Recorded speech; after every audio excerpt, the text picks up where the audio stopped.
Well, good evening, everyone. Welcome to the last board meeting of the Cape Girardeau Board of Public Education. It is May the 4th, the last one of this school year, not the last one in total. It is May the 4th. Let the record reflect that it is 6:02 p.m. We were on time and then we blew it. All board members are present except for Mr. Cook, Mr. Ritter, and Mr. Welker. Please rise and join me with the Pledge of Allegiance.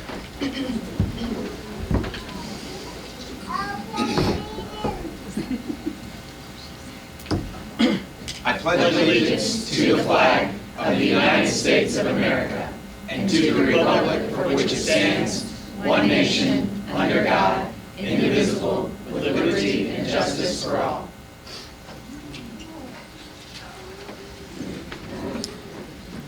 Well, we will start off with a long list of recognitions, and with that, I will turn it over to you, Dr. Binion. Very good. We're gonna, I think we have to do approval of the agenda. Oh, you're right. Excuse me. We will now approve the agenda. Can I get a motion to approve the agenda? Moved. Second. All in favor? Aye. All right, now we will move into the long-awaited recognitions that started 10 seconds ago, and we're going to start with Terrific Tigers.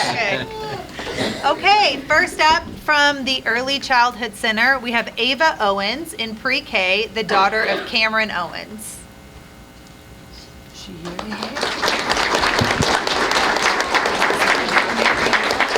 Ava continues to shine at ECC, demonstrating determination as she overcomes challenges and works hard to reach her goals. Her impressive memory helps her build meaningful connections, and she brings joy to those around her by singing every song with enthusiasm. We are proud to celebrate Ava as our tiny, terrific tiger.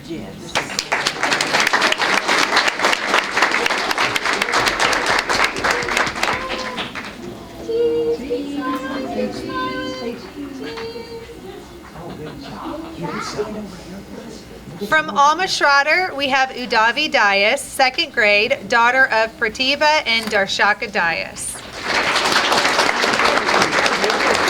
Udavi is the perfect example of a terrific tiger. She works hard in everything she does and is a wonderful student. She is kind to her classmates and always shows respect to her teachers and the school staff.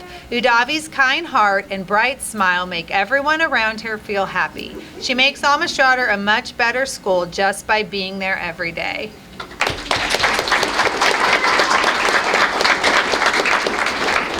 From Blanchard Elementary, Marvin Nunley in second grade, son of Latora and Marvin Nunley.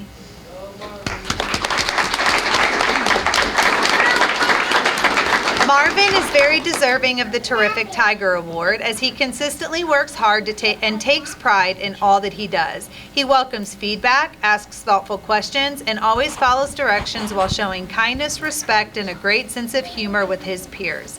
He's responsible, dependable, and a positive role model who contributes greatly to our classroom community.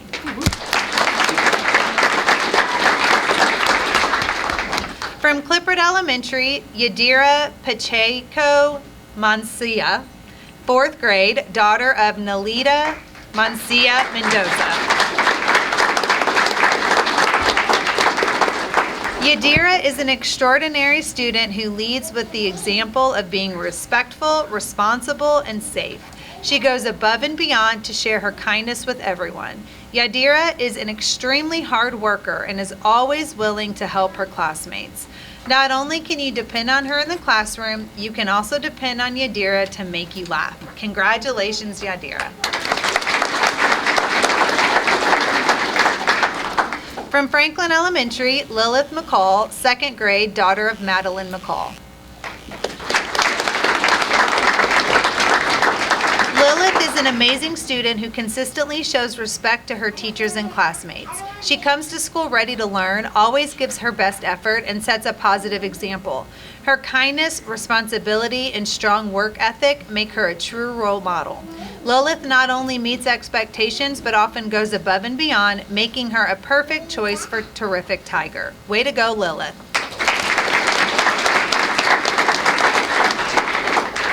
From Jefferson Elementary, DeLeon Bell, third grade, son of Rashonda Smith.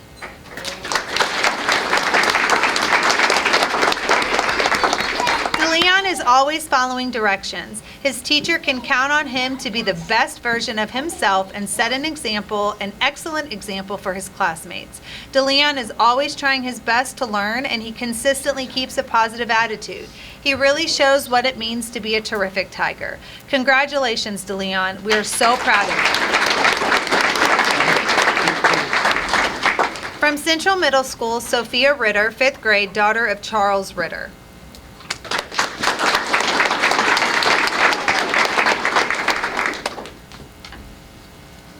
From Terry W. Kitchen Junior High, Virginia Rose Miller, 7th grade, daughter of Elizabeth and Frank Miller. Virginia Rose is a shining example of a terrific Tiger. She leads her classmates by example through her positive attitude and cheerful demeanor, helping to create a welcoming and supportive classroom environment. Virginia Rose is always willing to help others and offer encouragement when someone needs support. Her kindness, leadership, and dedication make her truly deserving of this recognition.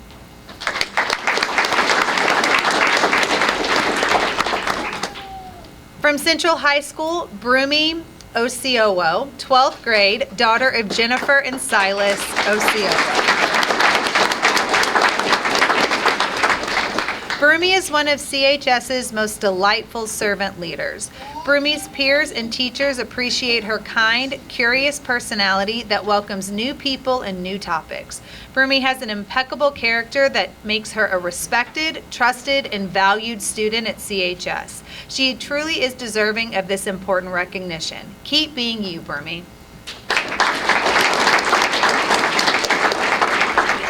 From Central Academy, Jeremiah Ivory, 11th grade, son of Letitia James.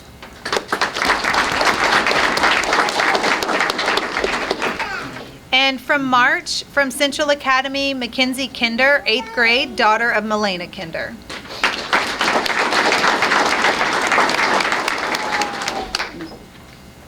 That's it. All right, group pick. We got some front row. Come with me, front row. Here, front row. Virginia Rose. Come on. I'm going to come around and give you a Front hug. row, front row.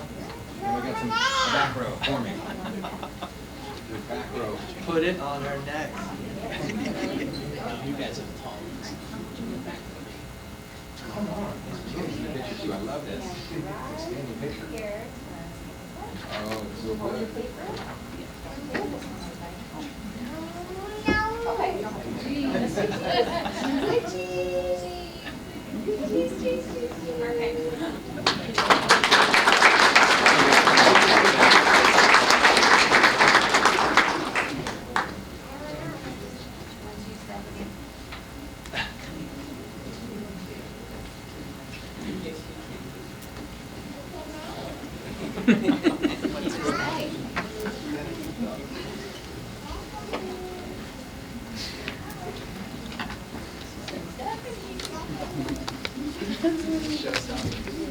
She may win the award for smallest terrific tiger of all time, so it's fantastic.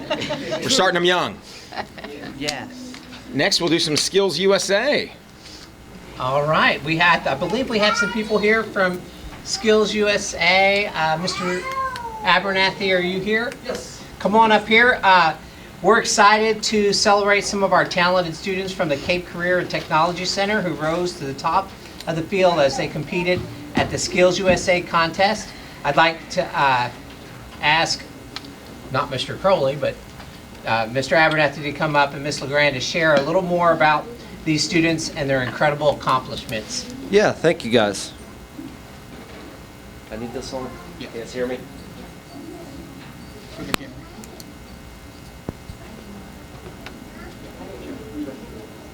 Good.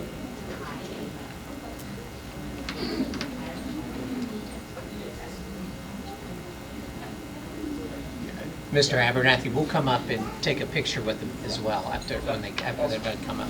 Yeah, just wanted to, we took 67 students to the State Skills USA competition.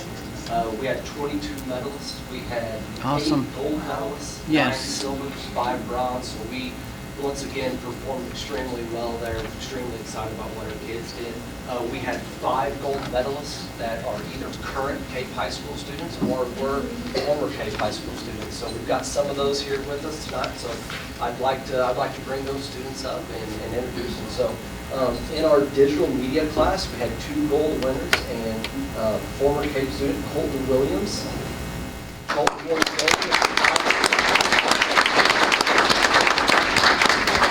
Pretty awesome. Colton is going to be a back-to-back national competitor. He also won at state last year, so he's going to go to nationals 2 years in a row. Awesome. It's pretty awesome. So,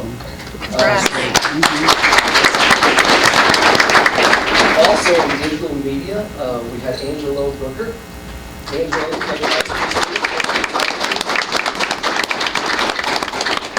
And if I could have filmed Angelo's reaction when he won gold, it would have been on every social media account. It was absolutely phenomenal just to see the joy and the work and the effort that went into that. So, and we also have, making sure I'm not missing anyone, Christian Bollinger. He's here. He's with us. He's going to go to nationals again in computer programming.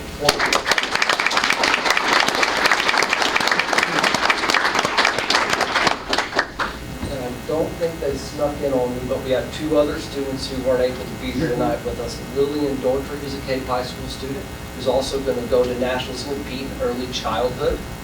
And also we have Aaliyah Perez, who's going to go to nationals, Cape High School student. She's going to compete in web design and development. So we're just extremely excited and proud of our students and proud of our instructors for what they were able to do. So thank you guys.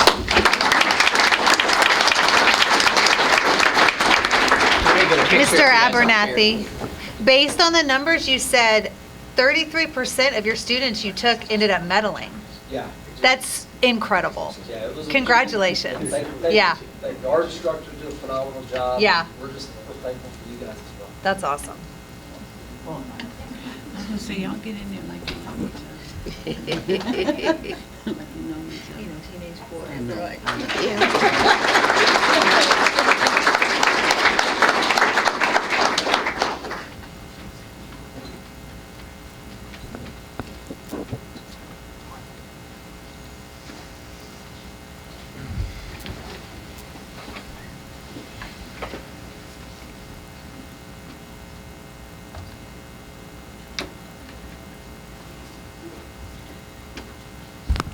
Okay, next is our Missouri Association of Student Councils Honor Council Awards. If Ms. Dubois and Ms. Kirchner could come up.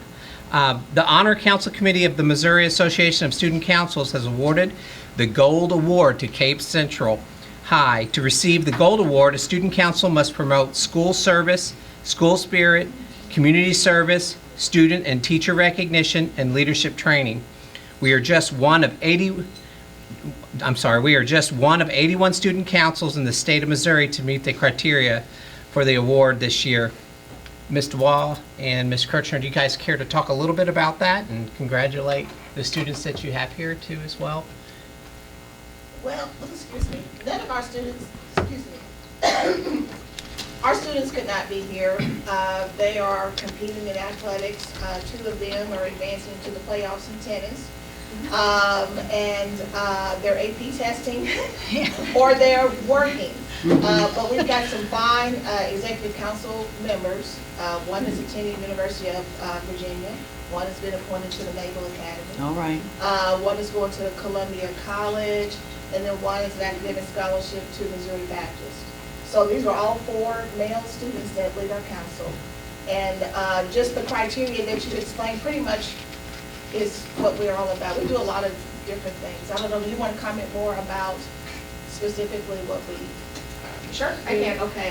So just a couple of the activities. I think I was just looking at our application that we submitted. I think there are 5 required activities that are being a member at the district level, the state level, attending various conferences, our district conference, state conference, and summer leadership conference that is a week long, and we often have at least 1 or 2 students that do attend. This year, we do have 3 girls that will be going, and they'll be rising senior leaders this upcoming school year. But some other of the optional activities include appreciation weeks, which this year alone, we have done many more than what we have in the past. So that's just a shining moment for all of our student leaders, not just our seniors this year, they've all really been involved, but also heavily involved in supporting Special Olympics. We participate in the polar plunge every single year, raising over $1,000 at a minimum. And we're just rising in how many people join our team every single year, so that those donations are only going to increase. What else? A winner for Yes. Bree Roth. Yeah, she's here, actually. Oh gosh, I actually would have had it written down. Everything that we do. We do a lot, and we do also, a lot of our fundraising that also comes from the concessions that we work for winter sports. So, and I think it's, some of the times I've looked at our account, we've raised over 20 grand. All right. Which we're able to give back to our community and also award our kids, different scholarships to various different colleges. So, Thank you. two of our kids are going to be recognized by the local Cape New Optimists for the Steve Wright Memorial Scholarship, which was in honor of our former chemistry teacher over 20 years ago, Kathy Wright. And actually her husband died in a car accident. He was a local businessman. So two of our Senate kids are going to be honored at that banquet this week. So it's a lot of good things happening. That's great. Well, thank you guys for all your hard work. Yes.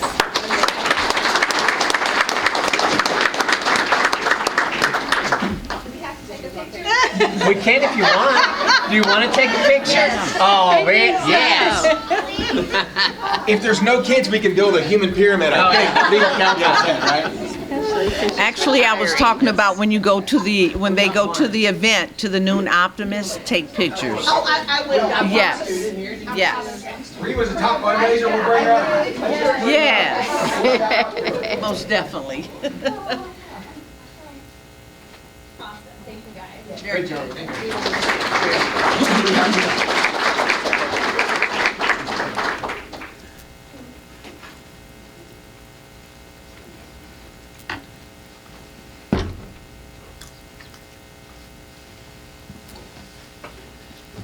Next is a big award, because this is a state level award for our Assistant Principal of the Year, Haley Russell. And if you could come up, Haley, if you don't mind.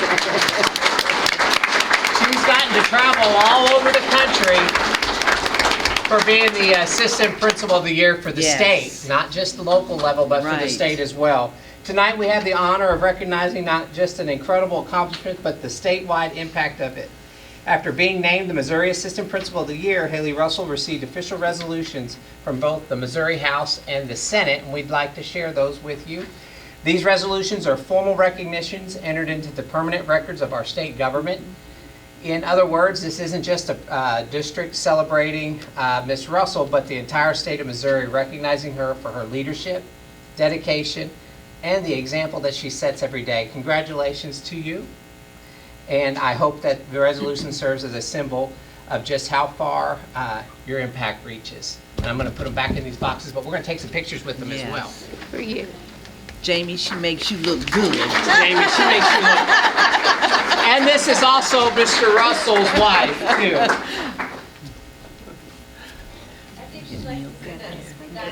That's her husband. We're going to make you wait. We're going to make you hold two of them. Okay. Like a multi-time gold medalist. Proclamation. We should have put little surprise. Can you just tell you he got one?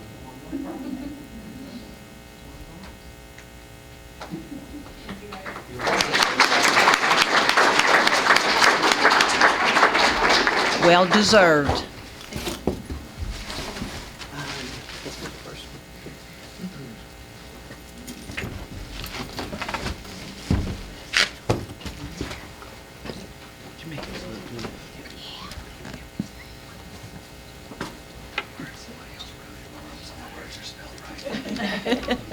I'm a little disappointed, Dr. Ben, you didn't start this with a hear ye, 'cause it was a proclamation, but I don't have a lot of proclamations happen in my life, so I'm not sure how I'm supposed to go.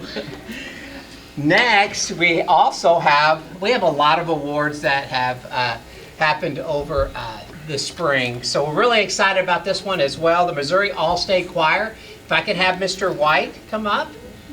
He's been just doing some awesome things at the high school. So we're really excited about that. Cape Central Vocal Music Program delivered outstanding performances at the state, solo, and small ensemble contests, earning a total of 17 medals across 8 different events. And I'm going to turn it over to you, Mr. White, if you'll invite them up here. Do you want the list? Because there's so many that I think I can remember. I figured you did. I figured you would. So I want to go ahead and bring up, well, why don't you, all the folks that are here, come up and then I'll give you medals one at a time. Just to say a real quick word. We want to take a picture too. I think one of the big things that we look at is like the independence with music and with all things education.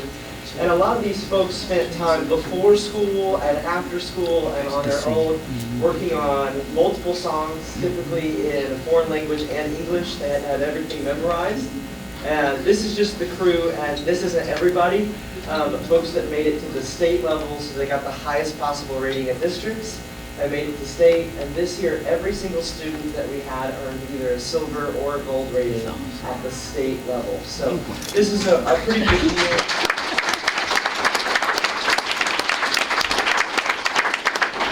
So I'll just call you up, I'll give you a medal, and if you want to go back to your spot, and then we'll take a real nice picture. Carson Johnson.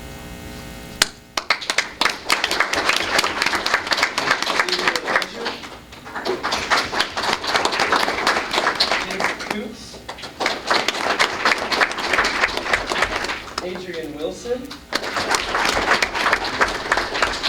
Bree Roth. Aaliyah Swoboda. We have Aubrey Ledbetter, Alana Bierbaum, Maddie Lowry, Eliana Hammond, and I had one person sneak in, so your medal's in the back, but this is Landon Laxton.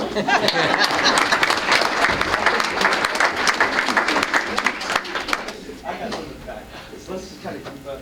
Is this such a good group, Mr. White? Normally we try to make this like Pitch Perfect 4 and You do guys a are all song. There we go. There we go. High school musical. Trying to make it where I can't see the We're camera. gonna shoot together. Pretend like you like each other. Just I'm gonna get in the back. Yeah, you need to get in the back. You're just over there. Oh, no. There you go. There's someone Alright, I think we got everybody in it. 6 smiles this way for me, and then I will move out of the way.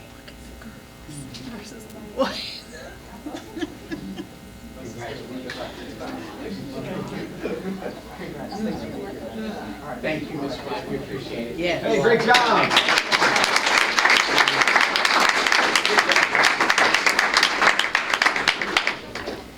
If I could say, I've been around here for many years. I think this has been one of the best years for the medals and everything. Hey, we're rocking it.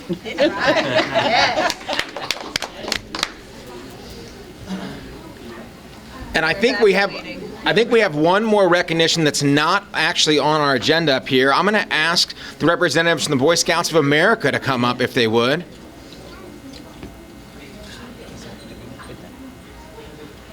And I think they may have a recognition for somebody who's sitting up here. Indeed, we do. Thank you so much to the board and the community for allowing us this opportunity. We've been trying to do it since January. My name's Chance Ziegler. I'm your local scouting representative on behalf of the Greater St. Louis Area Council.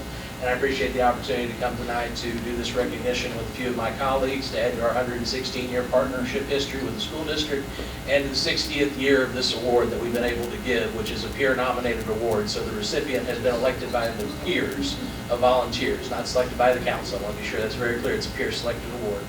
So as we move into that with me tonight, I have Rhonda Wessel. She is our program coordinator who works with the Cub Club every single day of the week in some capacity, providing Cub Scouting activities to the 250 students that attend that partnership program with us, and our district chair emeritus, Dr. Neil Glass, who is here to talk about the recipient. And as I let Neil come to the podium to talk about the recipient, I've also got some sheets I'll pass around to you and any in the audience that wish to see the last 60 years of recipients, including the new honoree. Dr. Glass, all yours, sir. Oh, great. Mr. Payne, Sir. correct me if I'm wrong, but there is no time limit on recognition. Thank you. Dr. Glass, Mandy has a lot of stuff to go through later tonight. She's doing, you know it's May. You know that she has a bunch of. Thank you. I was going to commend the newly elected, re-elected board members on their re-election, but they're not here. Neither We one have of our them. newly elected. I can't Yes. recognize Ms. Understall for her Yes. new appointment. Congratulations on that. Thank you. Very proud of the board and proud of Dr. Binion and his leadership. The bond issue that just got passed was passed by over 70%. That's a testament of leadership. Yes. Not only Dr. Binion's leadership, but the board's leadership of Mr. Crowell. Ms. Talent, you probably won't accept it, but she's around there somewhere. And then, of course, the seasoned veteran, Ms. Lindsay Dudek, Yes. who has to take care of all the bookkeeping that goes along with that, which is a tremendous task and workload. But I'm not here to talk about that. But I am here to talk about leadership. And that's what Dr. Binion has done for this district in the past 3 years since I've departed. He has taken the baton and he's ran with it. I had a good mentor. He's embraced scouting like I hoped he would. And he assumed the chair position, and we have built the scouting program that served many students here in Cape, not only Cape Girardeau Public School, but also in the area. And that leadership one day will pay off big dividends, because they'll be the ones that are sitting right here, they'll be the ones in that chair, or the supporting staff, or running our city. And with that, Dr. Binion, thank you very much for supporting that and for taking that baton and running with it. This award could be much bigger because it involves so much more, but you're very well deserved of this award. Thank you very much for all you put into Cape Girardeau Public Schools. I appreciate you very much. I don't get to see Dr. Glass very often. I was going to say picture. Yeah.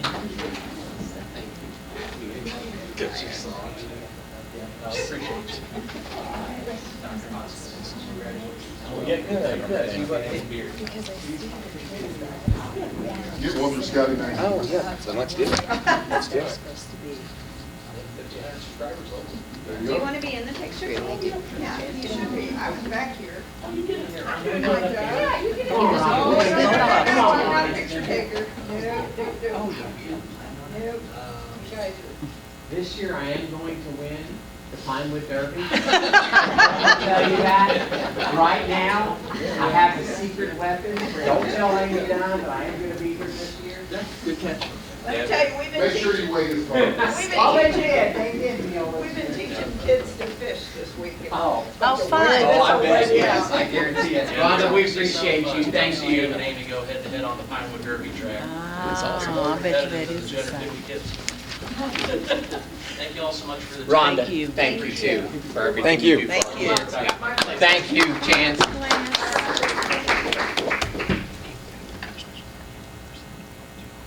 Hey, I want to interrupt real quick. Yeah. One more recognition we got to Yes, give. yes, yes. We were hoping this was Yeah. Hoping coming. you would come up. So, Special Olympics, I was going to talk about Special Olympics in our, in earlier, or later in my report, but we wanted to make sure and recognize our two Special Olympians here tonight.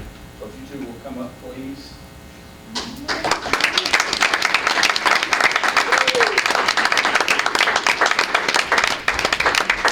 So it's Malachi and Jonathan, they got first place in the modified N5 tournament. And they were at the state championships in where'd you guys go? Jeff City, right? Yeah, Jeff City. So they were able to participate in the Special Olympics at Jefferson City. So we're real proud of these two gentlemen. They were in the modified, so hopefully what we've got planned in the future is we will have our own unified team here at Cape Central. That's what's in the works currently. So we look forward to you guys being the first of many state champions. Yes. Congratulations. We're going to get a picture with you guys. Hey, Malachi, great job. Great job, Jonathan. Way to go, bud.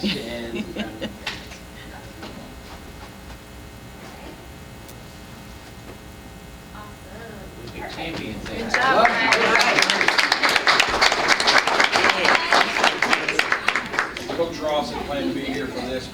we had an emergency come up. Right, you did great.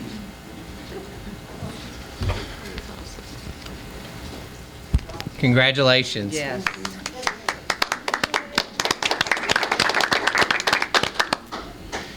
Next up, we have information, proposals, or comments from the audience. Mr. Payne, did we have any requests this month? None this month, sir. All right, well, just a reminder, in accordance with board policy, if you have something you would like to share with the board, we have a procedure to contact Mr. Payne at the board office and get you on the agenda. So, informational reports. I will get us started with a board president report. The very first thing I want to do is Dr. Glass did it. I want to welcome Ms. Understall to the board, longtime Cape Public Schools employee and leader in our district, and congratulate both Casey Cook and Jared Ritter on their reelection. And the only thing I would say is super exciting to share. We had a great prom, lots of beautifully dressed up kids on Saturday night, lots of pictures all around town, and a beautiful evening for it. And then we've got graduation coming up at the Show Me Center on the 14th, so next Thursday, I think. It's coming up before we know it. And a reminder, we've got Booster Club Golf Tournament on July the 10th at the Cape Girardeau Country Club. We can guarantee it's going to be super, super hot and a lot of fun. And with that, I will turn it over to you for the superintendent's report. He is correct. It's going to be hot. That's It will for be sure. hot. We guarantee it. But it's always a good time. So on my superintendent report, we have, and Dr. Glass again spoiled it, but we passed our bond, and we're actually here to recognize Mr. Spear and his team. Did anyone else come with you?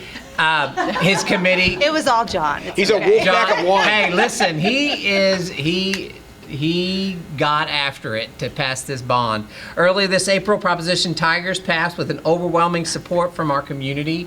Like Dr. Glass said, it was actually 73, almost 74%, which is probably one of the highest percentages we've had in passing any bond. So we're really proud of that. Approving a $30 million bond issue that will have a lasting impact on our schools. Mr. Spear, if you'll come up, we'd like to take a picture with you. Because of that support, we will be able to continue providing safe, modern, and innovative learning environments where our students can learn and grow. Tonight, we want to take a moment and recognize, sincerely thank the individuals who helped make this possible. John Spear, Rich Lynn, and the entire Proposition Tigers committee. Their leadership, persistence, I said persistence, because I saw how persistent you were, and we appreciate that. We appreciated all that work. And believe in our districts, never wavered, and their advocacy helped carry this initiative across the finish line, and thank you. We truly appreciate it, and it's going to make our district even better because of that. We appreciate all your leadership. We'd like to take a picture. Thank you.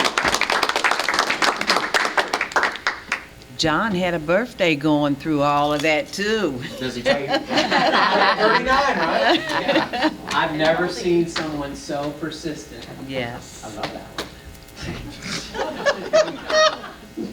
It was on his vocab of the That's day. on my vocab. Yeah. That's my vocab. Thank you, John. Word of the day. There was an over-under if you could use it 6 times in an actual sentence during this meeting. It's not a good pace. Persistent. Thank you, John. So next on the agenda is the Community Teachers Association report. Where's she at? There she is.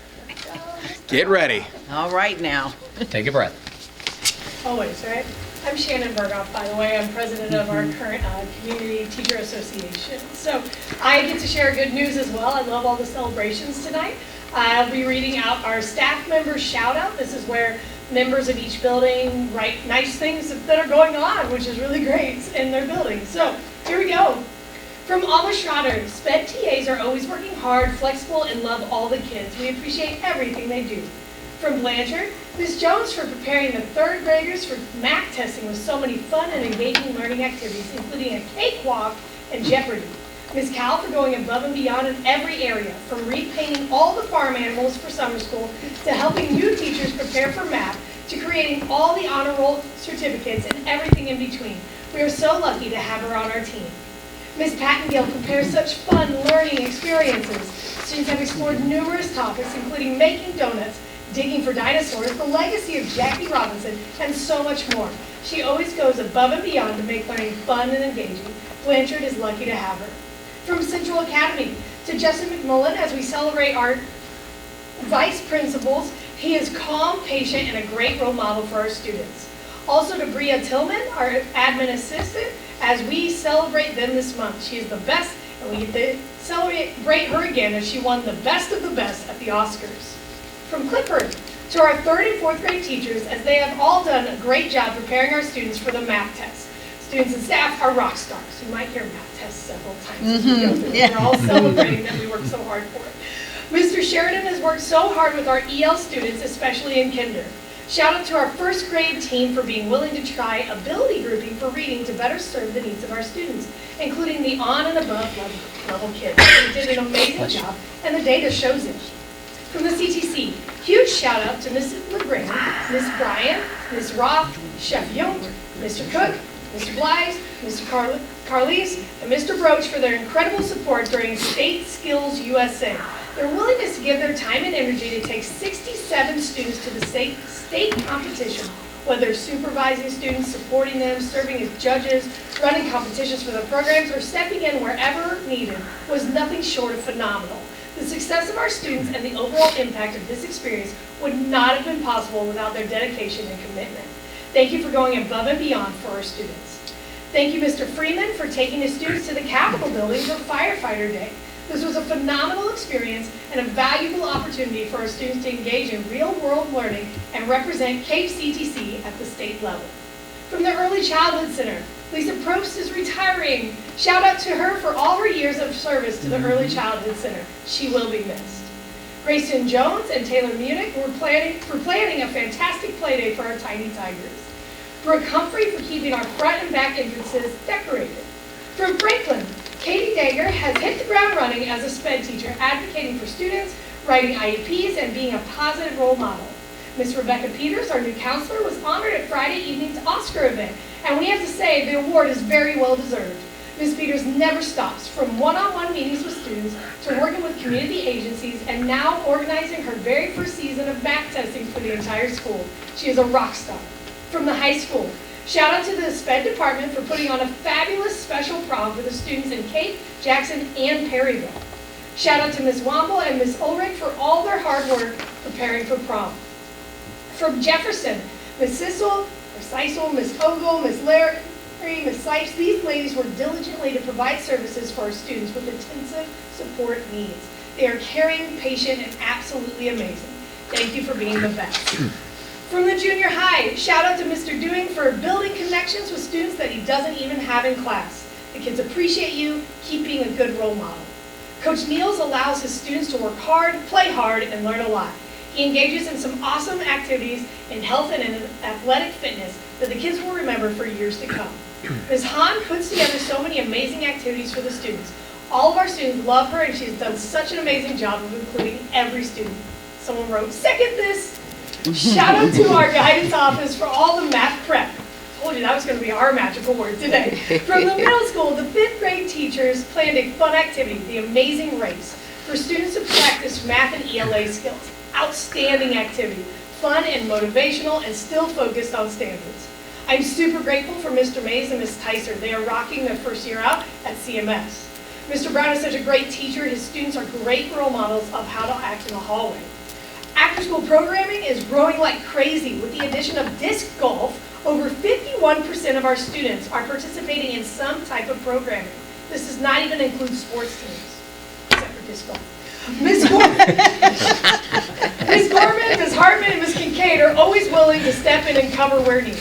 Ms. Asher has been killing it in social studies this year. She puts a lot of hard work into her slides and projects.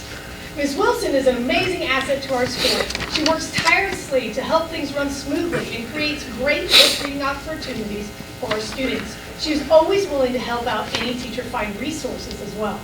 Shout out to Ms. McDaniel. Starting a new subject this year has been challenging, but she was a saving grace. Thank you for everything you have printed, shared, and helped with. Shout out to Mr. Mays. He always brings in treats or plans surprises that helps keep our staff positive. It is truly appreciated as we finish out the year. Ms. Centris is one of the kindest and most patient humans I've ever encountered. She uses her incredible skills to meet the needs of the students and staff alike. Ms. Deloach and Ms. Centris did a phenomenal job planning and organizing our math testing this year. Shout out to all the teachers who stayed late to decorate our building for math testing. The kids loved it. And those are the shout outs from April and this week of May. Thank you. I have a quick question, sorry. Do the teachers get to see those? Yes, we share them out to the whole building. I try Okay. to point them out, and I tell our building reps to make sure they see them as well. Awesome. At the middle school, they include it in the newsletter too, which is pretty cool. Oh, So, awesome. Yeah, Okay. it's a great way to build morale and keep everybody focused on the great things we're doing. For sure. They do miss Thank your you. voice inflection, though, if they don't hear it They live. really- You need to video record it, maybe. It might help. Well, thank you. Next, we will move into CSIP program evaluations for special services, early childhood programs, parents, teachers, homeless students, programs for migrant students, and the Career Ladder program evaluation. Ms. Keys. All right, are you ready for this? We are going to go super fast, fastest I've ever been tonight. All right, we're going to start with special education programming. We currently serve, as of last year, 663 students in our special education program that encompasses pre-K through 12th grade.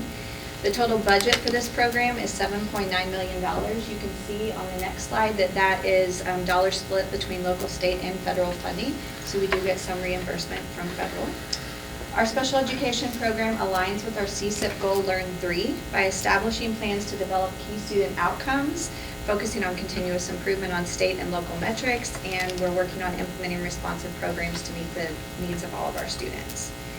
We have many specialized therapies available in our district: speech services, occupational therapy, physical therapy, hearing impairment, vision impairment, board certified behavior analysts, we have registered behavior therapists, we have behavior interventionists, we have transition programming, and that's just to name some of them. I'm not hitting them all. So we're very blessed to have the services that we have available for our students.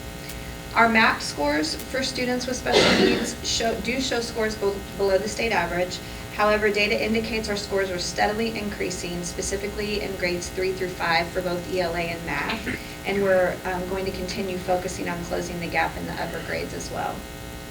Additionally, the state looks at our least restrictive environment setting, and basically what that means is how much of a student's day is spent in the general ed classroom accessing their peers and the general education curriculum.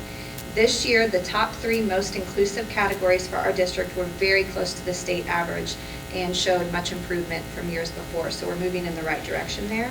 Our goal is always to be as close to the state average as possible, but more importantly, through individualized instruction and the individualized education plans that we do for each of our students who have an IEP, they're able to access more general ed instruction and develop more social skills. Moving on to graduation rates, the 2025 graduation rate for students with IEPs in Cape Girardeau outperforms the state. We're at 82. The state is at 82%, and we're at 83.3%. We were also above the state average last year for our students with IEPs. Strength of this program, we just had a desk review that is very intensive last year. It takes up a lot of time, but we were 100% compliant in completing our paperwork within timelines. In addition to that, our teachers collect data on all IEP goals and objectives for our students at least once a week, and that ensures that we have accurate assessment of performance so that when we're writing new goals for that student, we know very specifically what each student needs to work on, each student having their own unique needs. We also have parents continuously calling and reporting that they're moving to our district specifically for the quality of our special education programs. I've met or spoken to 2 families from P&G within the past 2 weeks who have students with special needs moving to the area and have chosen to come in and have a sit down or a phone call conversation because they've heard of our programming, which is exciting. Areas of growth continue to be increased access to the general ed setting. We want our kids to be in their least restrictive environment. We know that that increases MAP performance. We also want to focus on our identification rates for African American students under the intellectual disability category. We want to look for patterns in that and focus. Our final goal is to focus on bridging the gap to reach the state averages in testing. So our overall performance for that, I would say, is above average. Do you have any questions about that one? All right. The next one is early childhood education. So our early childhood program encompasses both our early childhood special education program and our general education program. We operate on a 50-50 integrated model, so that means half of the students in the class have IEPs and half of the students do not. This is because we want our peers to be able to model appropriate social skills and communication, which fosters empathy, social development, and academic growth for every student that's in that classroom. We do run half-day programs currently in both the Early Childhood Center and the Pre-K Center. We have looked at increasing those to full days, but that would mean less access for students because we don't have space. So just things that we're continuing to work on through our bond.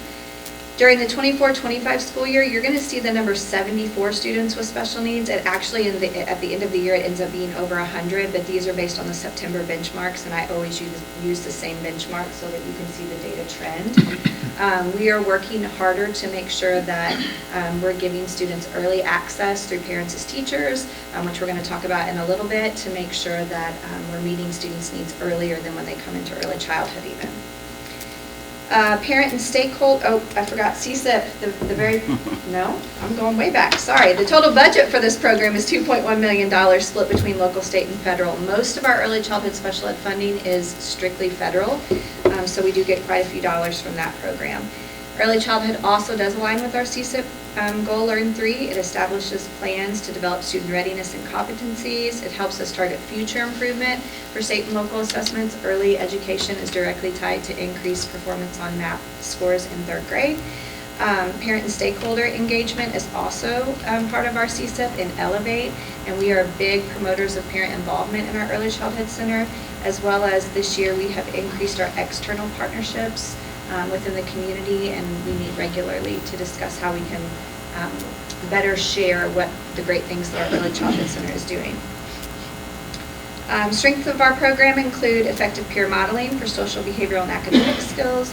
We have high success rates in students transitioning from first steps, which is 0 to 3, into our early childhood program to ensure that there are no gaps for learning for our students and intervention. Our student growth rate shows 93.8% of our students with IEPs substantially increase their rate of growth upon program exit to kindergarten. There are 2 higher ones that talk about becoming closer to or at the level of their peers. If our students were hitting at the level of their peers, they would no longer have an IEP. So I feel like the fact that we are substantially increasing their rate of growth is where we should be. This last year, we transitioned to a new DESE-approved curriculum. We're using Every Child Ready. We selected this curriculum because it better aligns with our students' developmental levels. It's thematic and it supports growth and learning across all of the domains. Future areas for growth include attempts to expand capacity. There is some grant funding available, but with things being up in the air with finances with the state right now, we don't want to lean into that yet until we know for sure that that money is going to be there long term. We're also really focusing on increased independence to an age-appropriate level to decrease the need for support staff, because we want our students engaging with their peers. We don't want peers walking up and talking to the support staff that's with the kid. That's not inclusive. So we're really working to increase independence. We did meet our previous goals. Our goal was to improve outcome measurement processes and increase attendance at our family events, both of which we've met. If you come to any early childhood family event, it is so much fun. Everybody is happy. There's lots of games going on, and it's just been a great event. We just recently had one that was also with parents as teachers with music, and the kids had a blast. So overall, I rate our early childhood program as above average. Do you have any questions about that? All right, moving on, parents as teachers, we're getting younger and younger. We started K-12, we went preschool, now we're going down to our prenatal through age 5, which is very important to hit. So this starts with our itty-bitties, even prenatally. In 25-26 school year, our parent educators have conducted visits for 95 children. That says 95 visits. That's not correct. And actually, as of today, Stephanie gave me the updated number, and it's 105 as of today, children that have received visits. We also have screenings that take place. Currently, we are at 425 screenings for this year, but we are in the process this week of screening our early childhood students and our pre-K students, so those numbers are getting ready to go up as well. Our budget for this school year is $99,365. We receive reimbursement for $20,850 for all of the screenings that we perform, and we're expecting that number to go up. Our targeted state reimbursement number that we're working toward is $55,000, and we think we're going to hit pretty close to that. Parents as Teachers now also offers home versus office visit flexibility. Some of our families want to have the service, but they don't necessarily want you coming into their home. So we've created a classroom over at the Early Childhood Center where parents can come in. Sometimes they'll come in my office in the evening, which I absolutely love because I get to get on the floor and crawl around with the kids. But that has been huge for increasing our numbers as well. This directly aligns with our CSIP Learn 3 because we're developing and implementing responsive and inclusive practices even at the age of prenatal to age 5. Strengths of our program include collaborative meetings with ECC and pre-K to make sure that we're aligning our services, like I said, from birth all the way up to age 5. Creation and utilization of our advisory board of experts to position parents as teachers as a primary resource for our local families. We have Dr. Kristen Berry is sitting on that committee, and she's from St. Francis, and she has had many great ideas. I'm getting ready to meet with her again in June because she just wants to learn more and more about our programming so that she can share that out with families that she sees. In addition, Parents as Teachers screens children 4 months to 5 years old, and we're now seeing students in the summer as well, so that we can maintain those high participation rates. We don't lose our families over the summer. And then we also have online registration now. Our Parents as Teacher educators are attending parent-teacher conferences at the start of the school year, back-to-school nights, to get the word out. Currently, we have 2 parent educators. Stephanie Ellinger is our lead parent educator, and Cassie Cox is the other one. Both of them they're required to have 20 hours of professional development annually. They always have more than that. And Stephanie, our lead parent educator, was recently appointed as a Missouri Parent Educator Program Support Consultant for DESE. So she is actually consulting with other districts to make sure that their programming is rising to the same level. So that's been incredible to watch her take on that role. Our roadmap for next year, we want to increase our visits to achieve 700 visits. We want to make sure that we're screening at least 90%, fully screening at least 90% of our students. We want to continue outreach in the community, and we want to continue to partner with community leaders for participation incentives. One of our things that we don't have as many families attend unless it's in tandem with ECC or pre-K are the family nights that just Parents as Teachers that do. And we feel like if we could incentivize that in some way, we might have more people show up. So we're working on some partnerships in the community too. Our current enrollment trajectory shows that we have a consistent increase in program enrollment. And overall, we're retaining our families, so I would say that our evaluation is excellent. And the next one is... Can I ask a question really quick? Sorry. You touched on it a little bit, but can you talk more specifically about what do you do for parents to find out that this is even a thing that they can do? Sure. You know? So we do have brochures and things in the community about Parents as Teachers. Is that what you're referring to specifically? Yeah, exactly. Okay. How are community Yes. members finding So- out that they can access Parents as Teachers? Perfect. So we do have that accessible in doctors' offices. Our advisory committee has been helping us try to get the word out about that too. Ms. Talent makes sure that she's putting things out on social media regarding any Parents as Teachers events. If a student comes into our school district, they're hearing it somewhere along the line. Sure. Because we are having it be a part of things that our elementary schools send out. If you come in for an IEP meeting, we have the resources out there. If you come in for a parent-teacher conference, we have a table that will have And the the idea materials. then would be like if they've got a younger sibling at home. Right. Oh, okay. Yes. Yep. And actually, when our students enroll now for the early childhood program, we have them automatically fill out information for Parents as Teachers. That doesn't mean they have to accept it, but it creates a phone call that then they can engage to see if they want to do it or Yeah. if they have children younger at home that they're interested in doing as well. Yeah. Thank you, good question. Okay, moving on to our homeless program. This doesn't sound as exciting, but we do have some good information coming your way, and there is some excitement to it.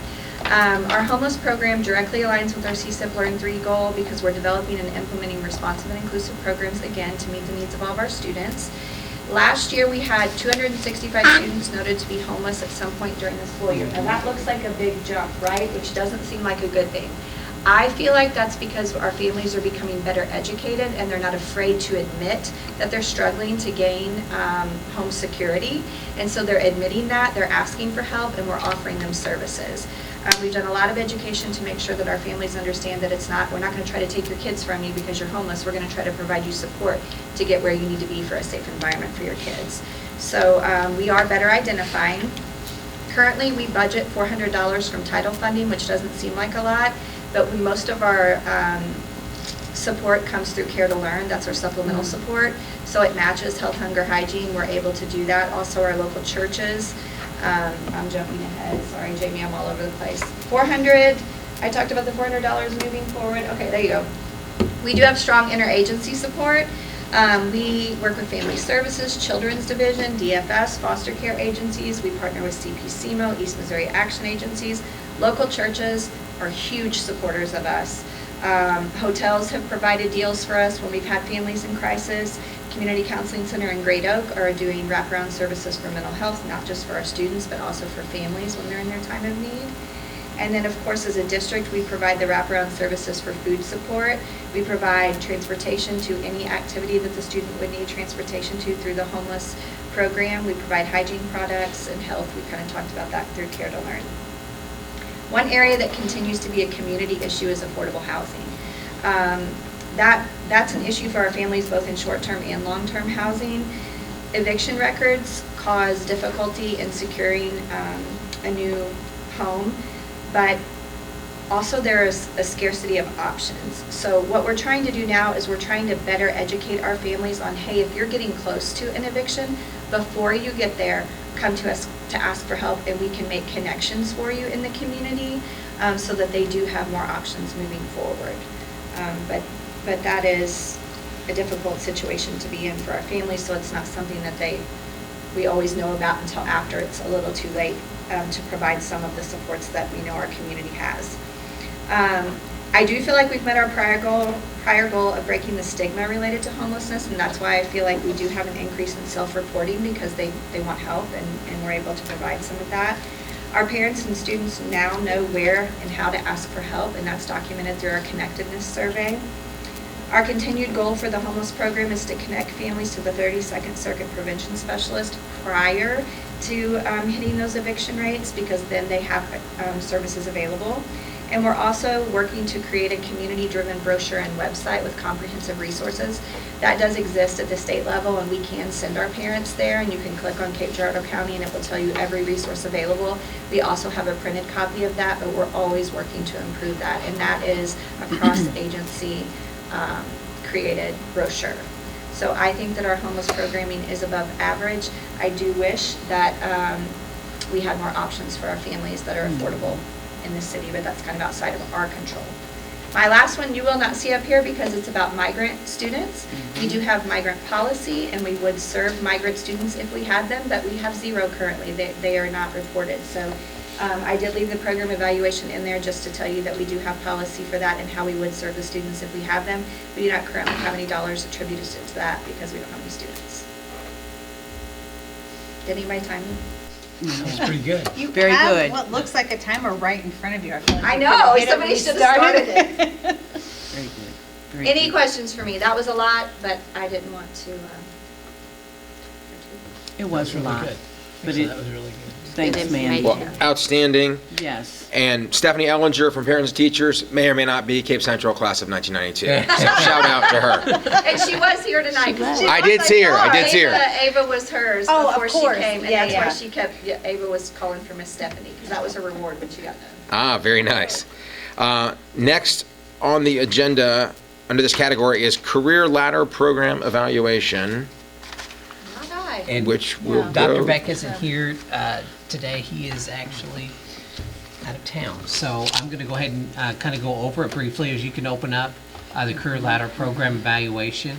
The total number of teachers participating over 2-year comparisons, you can see Stage 1 in 2024-25 was 7, 25-26 was 17, so we had a good increase for Stage 1. And then they get paid $1,500 for Stage 1. You can kind of see, I don't know if he has that in here or not. And then Stage 2, sorry, as it went up 1 from 8 to 9, and then stage 3 went up considerably as well. A lot of these participants actually work with Mr. Moyer back there on our athletic programs, but then we also have other programs that we're doing as well with Career Ladder. The total state contribution, it's a 60-40 split, and so the state will pay 60 and we pay 40% for stipends for that. So the state contributed $97,500, and then the district contributed $65,000. One of the things in state legislation you may have seen is that they cut the budget out of that. I think we're still going to be good to continue to move forward like we did last year. They cut 20% out of it, I believe, or something like the 20%, $20 million. They took $20 million out of the budget for that, but they feel that they can still continue to provide Career Ladder for not only our district, but districts across the state. We just have to watch it very closely so that we still stay in a balance for that. Serving coaches for approved extracurricular activities, there was 1,634 hours. Providing additional learning activities such as fine arts, multimedia, service learning, there was 1,010 hours. And then serving as mentors, we had several serving as mentors this year, which was approved by the Deputy Superintendent, Assistant Superintendent Mandy, Ms. Keys. 1,091 hours. This is a new category for us. We feel that it's important for our staff to be able to mentor and get paid for mentoring. It's a lot of time. Yeah, added all those together. And it pays off tenfold for our new teachers, for sure. Overall annual retention rate of participation at 98% retention of 25-26 participating teachers for the 26-27 school year. So that's pretty good. 98% retention. And again, our goal is Pillar is Elevate. Pillar 2, Elevate. And the only blip that kept you from 100, Dr. Benyon, was somebody had the audacity to retire. Yeah. What's wrong with that? They ran for the hills instead of coming back. That's right. Overall, we feel like that the program is working very well. One of my biggest concerns is that after next year, they're going to have to continue to cut dollars and have to cut it somewhere, and they may continue to cut that as well, which is a great disservice to our district because we utilize it in a way that really helps not only our students but our teachers as well. So I'm concerned about that for next year with budget cuts. Yep. Well, next on the agenda is the Academic Services Report, and with that, I will turn it over to award recipient, proclamation recipient, Miss Haley Russell's husband, Jamie. I love that. As it should be. Proclamation of the proclamation. She didn't hear that. So as you guys have heard already this week, we've been doing map testing, and we started around about the 20th of April was our earliest map test. And so kudos to all of our teachers and students for working hard in preparation for that. And really want to give a big shout out to our counselors. They do 98% of the organization of that. I just give them permissions and be the troubleshooter, but they do all the work. And them and the principals, and making sure that our students have the scheduled time to be able to do that, and that all the students get to the right place, and that everybody's doing what they're supposed to. And so far I get to go and do quality assurance, where I get to sit and type notes about the whole thing and send it into the state. Our people have been doing a great job. I got another one tomorrow. We'll be testing through Thursday of this week. This year the test is cut off on the 15th. We don't get to do it after that whatsoever, and so we'll be done for sure by the end of next week. And so, any other questions about map testing? Okay. And then wanted to talk a little bit about the literacy plan. I gave you guys a link to the draft of this, and it is next week is our our final meeting to try to polish up some of the the language or the timelines, things like that we have left. But so this is what it looks like currently. I even got the watermark on there for today because I keep forgetting to put that on there because it's easier to edit without it. So really what our literacy plan does, and this is for the community as well, is that one of the requirements under SB 681 was that we have some sort of plan in place. Well, the state took 3 years to give us all of the guidance, so I don't know how to do that. And so this year we've got that guidance and have worked really hard since November, December. Had a team of 14 teachers and administrators in and out, and then another, we split into 3, and we had some even more teachers come in and help to be able to come up with, identify some of the needs that we have. And primarily the 2 needs that we see are, how do we take new expectations from the state when it comes to the science of reading and intermingle it with what our current curriculum is. And so making sure that we shore those up and make it clear to our teachers what the expectation is, and to better support our students that way. The other part of that is, okay, so for students who, how do we support our students who aren't successful in some of the pieces of science of reading across the board? And so reading sometimes is just an ELA course problem, but really reading is everything across everywhere in education. We can't learn if we can't read. And so making sure that we have practices inside of all of our classes that support learning, and we do that through reading. And so those are the 2 kind of overall pieces in there. There's a lot of things about like, how do we do that? How do we support it? How do we sustain it? Are a lot of the goals within there. And so we tried to kill the education-ese out of that as much as possible. There's still a lot in there, but hopefully anybody who wants to take a look at it, feel free to send us more suggestions. And this is just kind of like the academic services plan. This is the first iteration of it.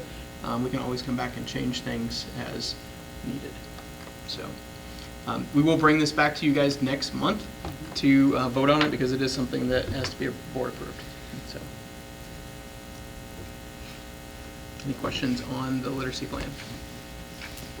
How long did you say it took you guys to put it together?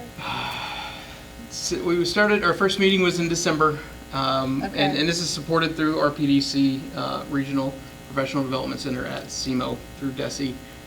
And we've had 5 meetings with them, and we've met probably 6 to 8 times, depending on what group have been meeting since then. And it's teachers given time after school, giving up their classroom time, which is precious, to come in and go to these meetings. And it's made up of teachers and administrators and reading specialists, department chairs, like whoever we can get.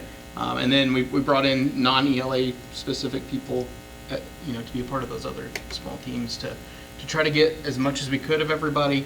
And then, seek feedback. We've sent it back to RPDC. We've sent it to other school districts to get their feedback as well, because we want it to work, and we want it to be successful for students. So, awesome. Well, thank you, sir. Next up, we have Treasurer Finance Report. Ms. Studak.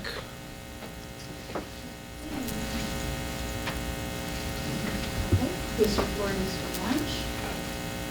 Beginning fund balance, $33.2 million. We received revenues of a little over $3 million. Expenses of 2.7 and transfers of 1.1, just dropping our fund balance slightly to 32.4 million. I have listed the banks where our funds are held. Does anyone have any questions on that? Also wanted to give just an update on the bond issue that we passed. So now that the bond issue has passed, the next step is that we sell the bonds. And so we have a team that we're working with on that. Lorenzo Boyd from Steeple heads up as our underwriter, and then Sean Flynn is our bond counsel. He's with Gilmore & Bell. Lorenzo will be at our board meeting in a couple weeks, where you guys will be passing a parameters resolution. There's certain parameters that we have to meet before we can sell the bonds, and we'll ask you to approve that. And our goal is to price the bonds and sell them in June. And that is what we'd like to do. So tentatively, we will price the bonds on June 4th. And actually close on June 18th, which is when the district will receive the money. So I'll keep you updated. Okay, exciting. Yeah. Thank you very much. Moving right along, Support Services Report, Mr. Crowell, CHS 92. All right. So Lindsay's getting the money, I'm spending the money. All right. You make a good team. It's good to go in that order, too. It's good to go in that order. Just to give you, I want to give you an update on what's been going on since the bond passed. We're currently working as a district on, not saying this negatively, but kind of low-hanging fruit with the bonds and projects that we could roll out really quick. They may not actually be constructed or implemented right away, but they'll be implemented very quick. So in the next 2 board meetings, expect a lot of motions to come to you for approval in this. Those such projects are new bleachers at the junior high. However, they would not be installed until January of 2027 because of various sporting events, boys and girls basketball taking place. We don't want to cancel those seasons. Plus, it's such a large install project that they have to be manufactured, and it takes time to get them in the pipeline. New seating at the junior high auditorium.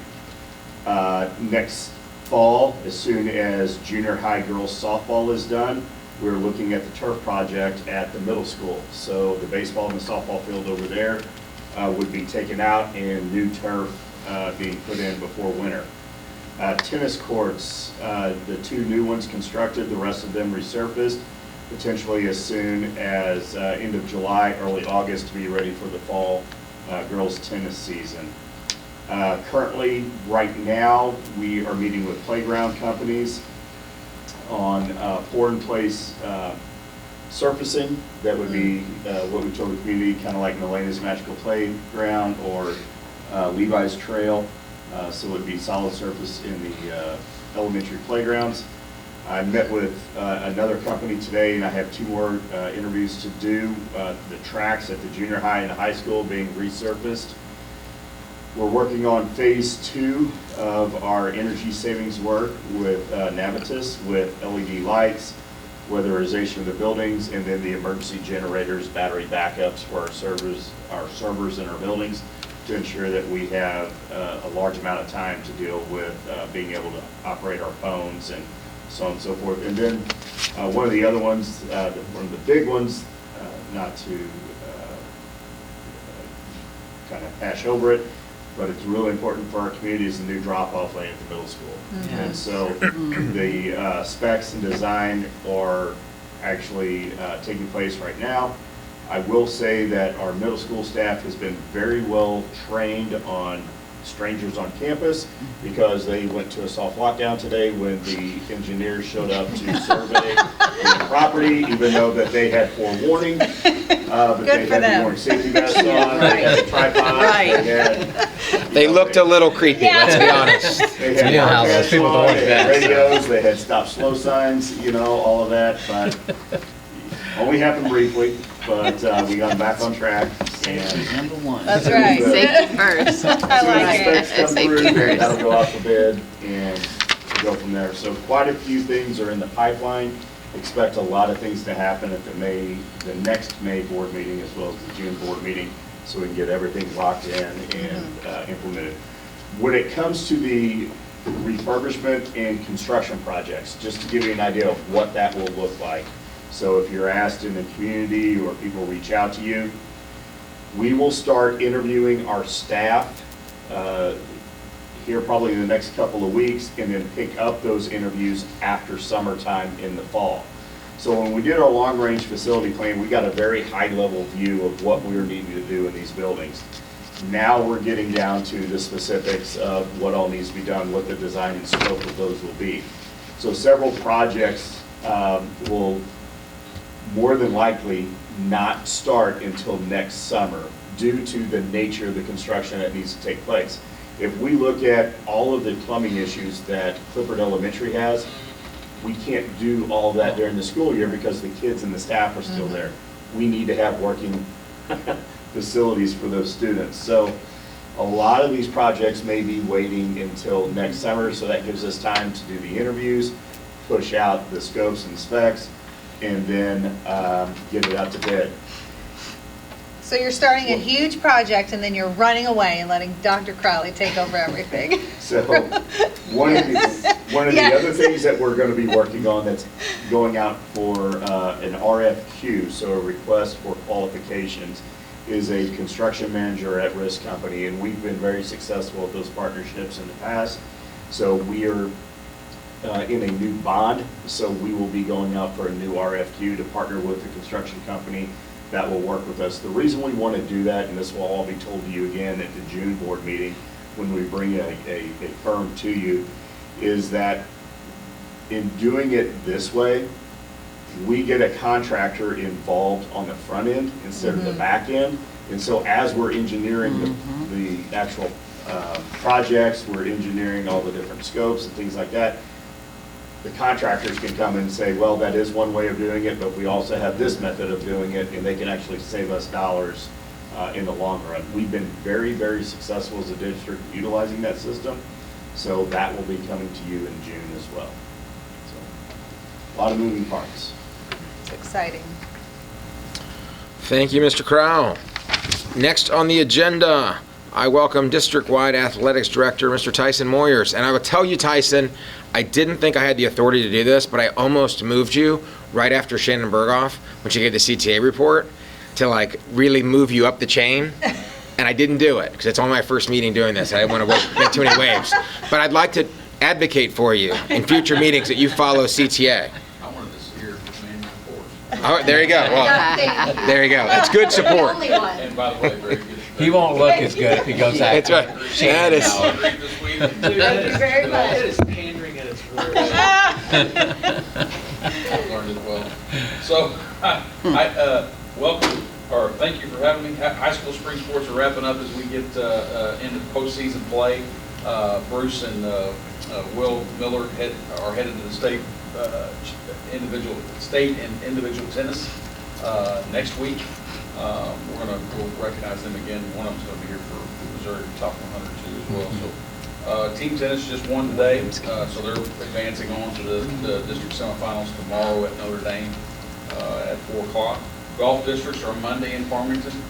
Today we had our conference golf match at the Country Club Dream Cape, and one of our golfers, Seth Ferguson, got 4th in conference today. So we look forward to Monday's match in Farmington. The girls soccer district potentially starts next Saturday at Windsor. We don't have that full schedule yet, but that's when districts can open up. Track districts are also next Saturday at Hillsboro. We also just had a great showing at the conference meet this past Friday. One hugely notable event was Kent Sheridan set a school record, stadium record, and event record with a jump of 4.9 meters. That's for the rest of us, it's 16, 1 3/4 inches. So we jumped over a bar at 16 feet, which is crazy. That currently ranks as the best jump in state in all classes. So we've actually moved down from class 5 to class 4 this year. His freshman year, he was class 5, he got 3rd place, tied for 3rd. His sophomore year, sophomore year, he got 3rd place in class 5, and 2nd place in class 5 last year. So he's only got one other place to get. We hope he can nail that this year. The state meets at the end of May. So junior high sports seasons, spring seasons wrapped up for the year as well after our last track meet and baseball games this past week. Also, our Junior Tiger Soccer Club that we've initiated this spring just finished up their season as well. Successful season. They finished up with a tournament this weekend in Marion. Youth sports, our regular season soccer has concluded, but we do have 3 all-star teams that are competing in local tournaments throughout the month of May. Track and field has wrapped up its season. We started this season with 92 participants, grades 1 through 6. Baseball and softball practices are underway. We have 12 softball teams and 9 baseball teams spread over grades 1 through 6. Baseball has approximately 110 participants, while softball sits at approximately 140. Special Olympics, obviously, I do want to mention, again, the coach was coming today, but he had an emergency. That's why a little so hurried. Us trying to, when we saw Jonathan Malachi here, we wanted to make sure to recognize them while they were here. Yes. We didn't have any other information that we would normally recognize them with. So we were glad they were here. They are really a vision of what we want to see at the end of our, Mandy and our plan to get a unified team. Misha currently has unified track and field. The next, they say the next one that they want to go to is unified championship basketball. So hopefully by that point, we can instill that as well. We had a great turnout of volunteers and athletes for Special Olympics track meet at Notre Dame last week. That's just another step in our plan to provide for all of our students who wish to participate. As far as we have camps that have already begun. Coach Compass has run a softball camp the last 3 Thursdays that are basically taking all of our kids that are playing in the softball league and running a practice for them and their coaches. Then our football staffs will host their camp tomorrow, Wednesday, and Thursday in our indoor facility. That's all I have. Oh, I did just leave the baseball. We got third in the conference tournament, not without some controversy, but apparently it was ruled a no-hitter. So Captain Nobles threw a no-hitter against Notre Dame. As well it should have been. Yeah, and I'm not a baseball official, so Me neither. So that was a pretty exciting day today too. Any questions for me? I think he might be statistically the number 2 pitcher in the state of Missouri right now. His ERA, I think, is like 0.3. 0.3. So 9 innings of game, you give up a third of the run. Pretty impressive. Pretty good. Awesome. Thank you, Tyson. You're welcome. Next, we have board reports. I think Mr. Cook is our MSBA delegate, I believe, and his report has been canceled because of lack of attendance. Sorry for that, for those of you waiting for that report. But Ms. Flinchy is present, and she is the legislative representative. Okay. I have a lot.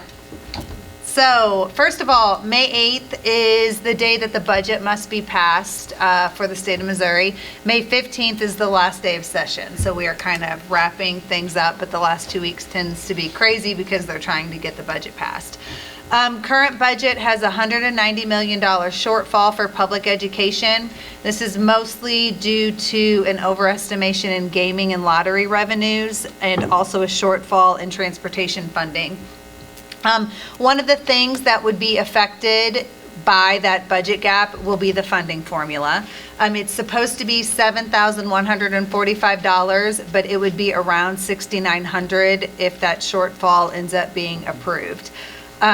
Also, I made a note to myself that I thought this was a good time to remind everyone that even though the funding formula is $7,145 per student, that is not what we receive per student.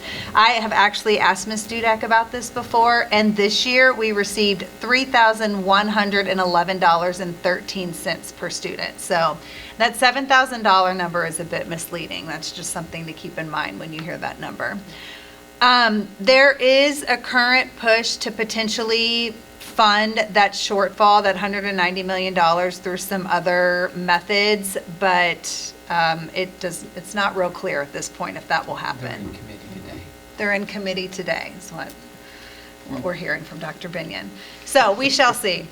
Second thing is the income tax proposal that did pass the Senate and the House, so now goes to the governor's desk and will be voted on in the November election. I said this in the last meeting, but I just wanted to repeat it again. There is language in the bill that says public education funding cannot be reduced. That said, if the statistics are correct and it would have as much of an effect on state revenue as it looks like it would, it is hard to, while that sounds great in theory, it's hard to see how a shortfall that significant would not affect public education funding in some way or form. So that is definitely something that we will be paying attention to, and especially as November gets closer and that has to actually be voted on. Possibly in August.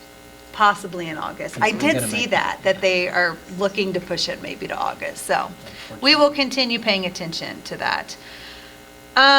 One thing I wanted to talk briefly about is a literacy bill that is quickly moving through the Senate.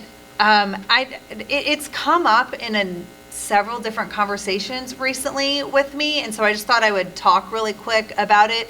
I don't know if any of you are up on education news, but the Mississippi Miracle, I don't know if any of you guys have been hearing this at all, but Mississippi was historically, first of all, they're historically the poorest state in the U.S., and they regularly rank at the bottom for education and literacy. So back in 2013, they passed a bill basically trying to address all of the issues that they were having with literacy, with test skills, and they have seen massive gains in their testing as a result. In 24, when adjusted for demographics, Mississippi ranked first for reading and math in all of the United States. Even when results were not adjusted for demographics, they ranked 9th, with Black students outperforming 47 of the other 49 states and Hispanic students ranking first. So because of this dramatic increase in testing that Mississippi has seen, there has been several other states have started to kind of follow suit and try to put some legislation in place that mimics what they were doing in Mississippi. And so now we are starting to see that in Missouri. That is something that is now in front of legislation. The reason I bring it up is because what happened in Mississippi is truly incredible, but there are some pretty distinct differences in what has been brought forward in Missouri that I think are worth talking about. First of all, Missouri had specific funding attached to their legislation. So there were funds devoted to hiring reading coaches to support the students. They had literacy-based professional development for all of their teachers. They had funding in place. They required, like if a student was failing, they would put them in these small, like intensive classrooms, and they had funding specifically for those intensive classrooms. In Mississippi, right, you're saying? This is in Mississippi. Did I say Missouri? Sorry, in Mississippi. Yes. That makes sense. So the Missouri legislation that is in front of the Senate right now does not have any money attached to it. So basically, it would require that we do all of those same things, but with no funding behind it. The second thing is, one of the things that Mississippi did was they retained third graders who were not where they needed to be on literacy. So when they were deciding to retain them, they would do multiple tests for these students throughout the year. And if a student would not pass a test, that's when they would go into these like intensive classes that I was talking about. So big picture, the students were giving multiple opportunities to pass, and if they weren't passing, they were given a lot of intensive help. For the Missouri legislation, currently the way it looks is it would be a one-time thing. There's just one opportunity to take the test, and essentially if you don't pass it, you're done, kind of thing. So I'm just pointing out those differences because I think we're likely going to see legislation like this because of what was going on in Mississippi. I think it will become even more and more states are going to take on some legislation like that. But there are some very specific reasons that it worked in Mississippi, and if we want to emulate that perfectly, I think we could see it could be a great thing for Missouri, but the current legislation is not exactly doing that. So I think it's just something to kind of be aware of and wary of. It sounds fantastic, but the actual ins and outs of it aren't really aligning with what would probably support students the best. So, last thing I want to talk about, to end on a positive note, Governor Kehoe toured the CTC it would have been last week had our meeting been on the right day, but so 2 weeks ago, I guess. Dr. Crowley was able to show off several of our CTC programs. He had students and teachers available to chat with the governor. His wife was with him as well. Our CTC is so very impressive. Our programs are impressive, and the facility itself is so impressive, but then when you hear the results from students talking, that is also so impressive. So it was just such a great opportunity. Governor Kehoe is very interested in that kind of programming in schools, and that secondary education, VOTEC center type thing, and we have a really incredible program to show off. So it was great to get the opportunity for him to really see firsthand. I mean, we receive dollars from the state for that, and so it's great for him to see where we're putting it really to good use and we're good stewards of our money. So it was a great day. And that's all I've got. Another fantastic legislative report. And for those of you who can't see it, I want you to know, it should be brought to you by like the Missouri Optometrists Association, because on her screen, imagine the smallest font you've ever seen and then make it 3 times smaller. I don't even know how she can read it. It's incredible. Cape Public Schools Foundation, Miss Ware. Yes, yes, yes. Miss McDonald could not be here tonight, however, she did share. Let's see here. Foundation Golf Tournament is Monday, the 11th. It is an all-day event. Next, April the 30th. Wait a minute, this is old and reversed. So April the 30th, at the Evening of Excellence, we gave out $25,000 in scholarships, which is phenomenal. Wow. We have supported CJH Girls Group for skate party. We have helped a football player with gas to get to and from practice. That might not seem like a big deal to some people. That's a big deal. That is a big deal, because one thing leads to another to another. You know, it's all connected. So that right there, it is a big deal. We bought JE $2,000 worth of reading books from a restricted donation. And we continue to raise funds to support students, staff, and the district. And I want to add that we are always accepting donations to help our students and staff at the foundation. And all you have to do is get a hold of Ms. McDonald. And that is her report. Well, thank you, ma'am. Yes? We have a new scholarship that has recently been started, and in the name of Kim Chisholm, who was a teacher for many years in our district, and that has overwhelmingly brought in a large amount of money, and so that her legacy will live on. Yes. And so that will be another scholarship next year that will be awarded at the Evening of Excellence. Awesome. So. Fantastic. Yeah. Thank you both. Next on the agenda, we have non-action items. The first reading of Board Policy GDL, which is Support Staff Development Opportunities, and Administrative Procedures GDL AP2, Support Staff Development Opportunities for Tuition Reimbursement for Classified Staff. On the business category for this evening, we have approval of Community Eligibility Program. The recommendation is to authorize the superintendent or his designee to renew into the Community Eligibility Program with DESE and the USDA for district-wide free breakfast and lunch to enrolled students of Cape Public Schools number 63 on behalf of the board. Do I have a motion? So moved. Second. So with this program, we jumped into this about 8 years ago, and at one point it was required every 3 years for renewal to stay in it. Now it's every 4 years, so we're at that point we need to renew it if we're still looking to stay in it. One of the things that I'd like to point out, other than the obvious of every student is eating free breakfast and free lunch, regardless, it takes away any type of stigma for those kids that maybe didn't have enough money in their lunch account or whatnot. One of the things about this, though, is that we can get out of it at any time. So there is no penalty if we get into the program. If for some reason you all as a board decided this wasn't good for the community, we could get out, go back to how it used to be, utilizing free and reduced lunch forms for those families who feel they would be eligible for that. The cost to the district has actually gone down over the years. When we first implemented this, I believe it was about $120,000 that we supported it. Now it's almost evened out where I think it's only going to be, I think roughly looking at the math with you and Randy working through it, less than $10,000 in support from the district. my. So Wow. it's money well spent Wow.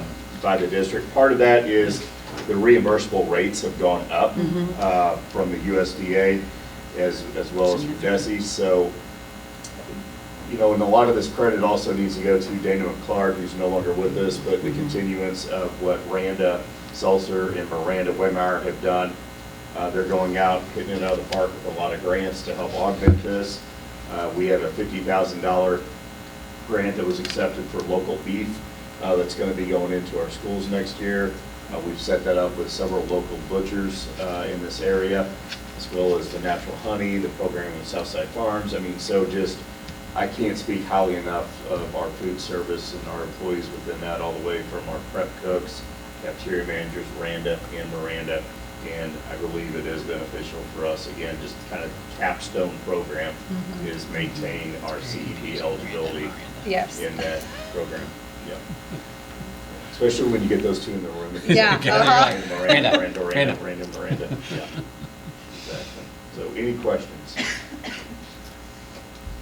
If there are no questions or further discussion, we'll vote to approve this. All in favor? Aye. Aye. Any opposed? That is approved. Next on the business agenda is approval of audit services agreement. The recommendation is to authorize the superintendent to negotiate a contract with Stanley, Dernberger, Hopper and Associates LLC and to execute the contract on behalf of the board for audit services beginning July 1st, 2025 through June 30th, 2031. Do I have a motion? So moved. Second. Ms. Dudek. Okay, so we issued our RFP for annual audit services. Patrick Kittner, who has been our auditor, responded, and he's done a great job for us. I like that he's local. He will stop by and help us anytime we need. And we are recommending to move forward with him. Any questions? If there are no questions, all in favor, please indicate by saying aye. Aye. Aye. Opposed? That carries as well. Next on the agenda is approval of Recovery High School name. The recommendation is for the Board of Education to formally approve and adopt Ascent High School as the official name for the district's new Recovery High School, effective immediately, to be used for all branding, signage, and state registration purposes. Do I have a motion? So moved. Second. Okay, so our mindset behind this was Nancy Scheller kind of took the head of this. We are looking at wanting to name a recovery-based environment that we want to show that we are requiring a delicate balance between academic rigor and the sensitive nature of the student's journey. And so we're looking at the pillars of symbolism of progress. It represents a continuous upward journey, both academically and just in wellness and recovery in general. Stigma reduction, so we're not calling it a recovery or alternative school. We kind of had some discussions about that before, like what's the best way to do that. But we eventually determined that we were going to leave that out of it. It offers a clean slate to students, and it's a name they can be proud of to wear on their school merchandise. And it aligns with our mission to provide a safe harbor for students where they can rise above the challenges of their substance use disorders and just mirror the trajectory that we want for them as a graduate. So upon approval, we would begin. We've kind of already come up with some ideas for what our branding would look like, using our tiger and a mountain and some different things. And so once we get approval, then Ms. Talent will start working on getting that solidified so we can get our brochures out there and start getting some students, hopefully. Thank you. If there are no questions or further discussion, all those in favor of approval indicate by saying aye. Aye. Aye. Any opposed? That is approved. The next item on the agenda is the approval of the Recovery High School bid. The recommendation is to authorize the superintendent or his designee the authority to extend CMAR services for the construction of the new Recovery High School not to exceed $1,340,900 from a previously executed contract noted as additional projects with Brockmiller Construction. Mr. Crow. Thank you. So bids went out.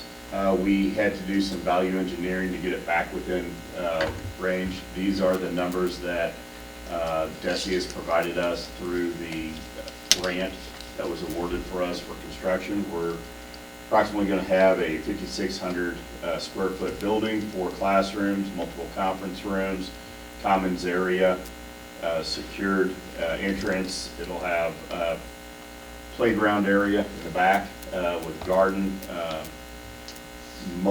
plenty of parking. It'll have store frontage facing Independence with also an exit of ingress or egress. That'll be off Cordelia, which would be the side street. This is just that final step in getting the building constructed.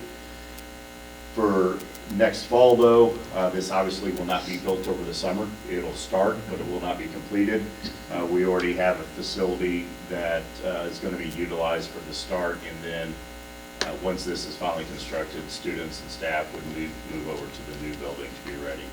So that temporary facility is actually one of our buildings across from the junior high that was utilized for early childhood last year, as well as currently utilized for Care to Learn. There's multiple classrooms over there, some conference rooms, restrooms, all that type of stuff. So that's where it's going to temporarily be. And once this is finally constructed, we'll transition everybody over there. I have a question. Please.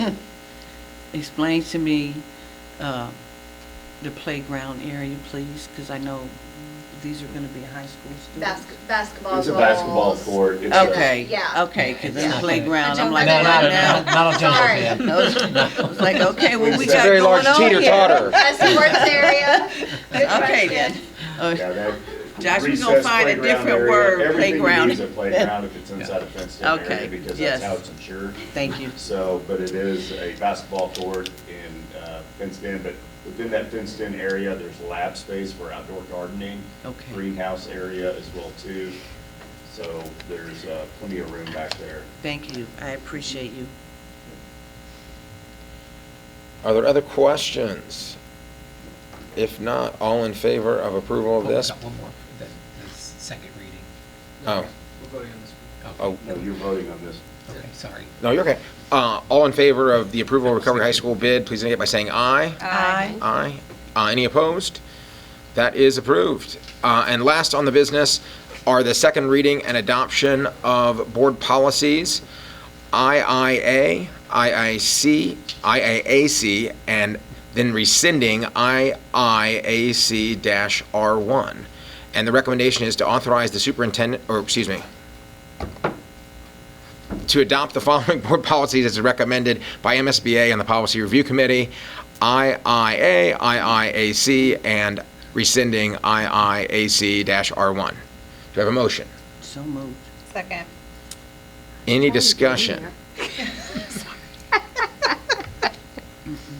Jamie, did you want to talk about, there's really, it's just instructional material. Instructional materials, instructional media centers for school libraries? I did have a Go question, ahead, yeah. actually, because the one we're rescinding, it says that instead we're using, it's to be updated to IIAC AP1, which I looked for and didn't see.